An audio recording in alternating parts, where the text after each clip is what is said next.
If you bring a community of selfless people who are actually doing something good for the society and they have no hidden agenda, no hidden interest, that's the most difficult part of it.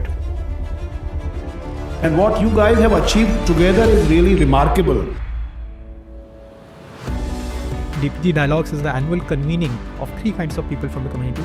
Contributors, both students as well as working professionals who contribute code, typically open source for products.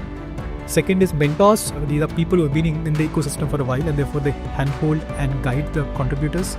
And third is organizations, both government as well as private, which are trying to either build or adopt DPGs, DPIs and tech for good products.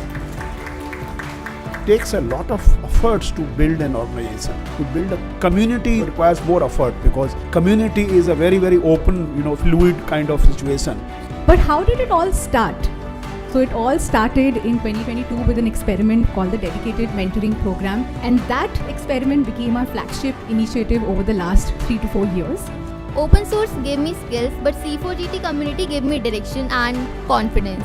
I was able to generate 92,000 lines of code and 2,500 plus test cases on the floor. I felt that this is where essentially the wishbone of Indian open source meets the backbone of Indian open source. So it's like you are intersecting both the things together and you're actually solving something meaningful.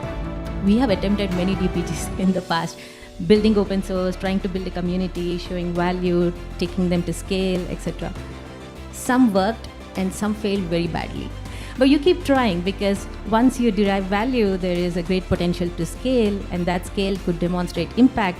At the end of the day, impact is what really matters. And the DPG Dialogue specifically, it's truly an amazing initiative given that we know we're talking about multiple global organizations like the DPG that are participating and getting this out, but having something very specific to India and the mentors participating in India specific building exercises is really great. If you are building a DPG without any government agents, you are bound to fail.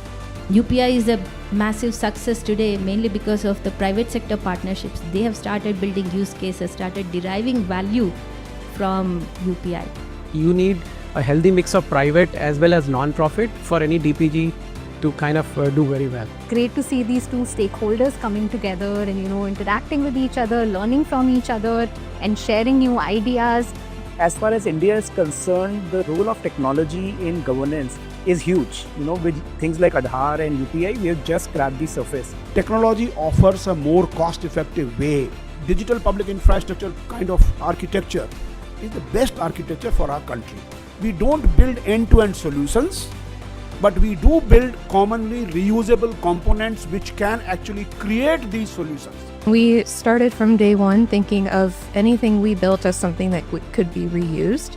Interesting year, another big year in India's chapter of DPIs, and we are seeing some of the new DPI models emerge and grow, like open networks for digital commerce, so the work we are doing with India Energy Stack with open networks and protocols. I think India has come a long way. DPI to the power of AI. That is the exponential application that is possible with the AI enhancing what DPIs can already do.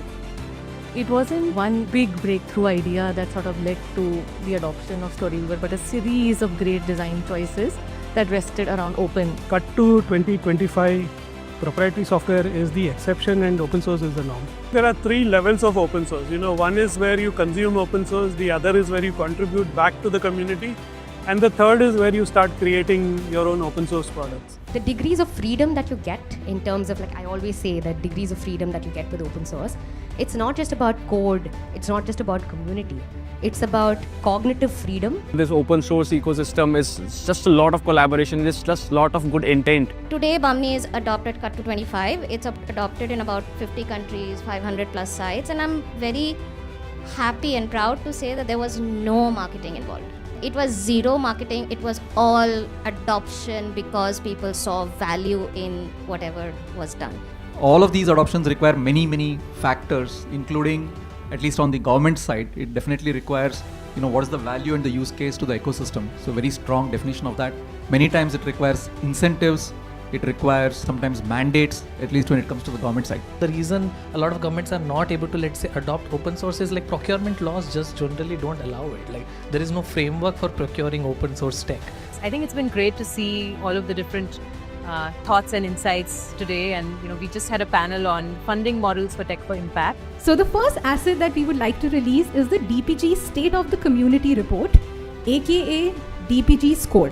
So the DPG score seeks to provide a holistic overview of the current state of community building efforts across DPGs, offering insights into both organizations and developer perspectives. Very nice that DPG Dialogues brings people nationally into one platform. In fact, the kind of people I get to meet here are people I would like to go and meet, and they are coming here. I felt it was nutrition from my grey cells. I was very happy meeting the people.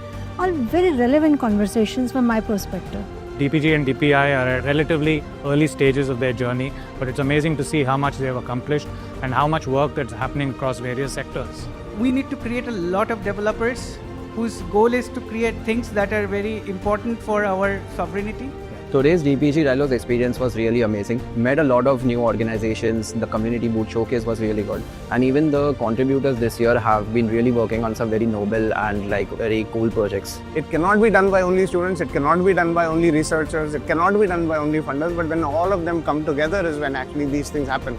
And so really excited about the potential of this kind of a community going ahead.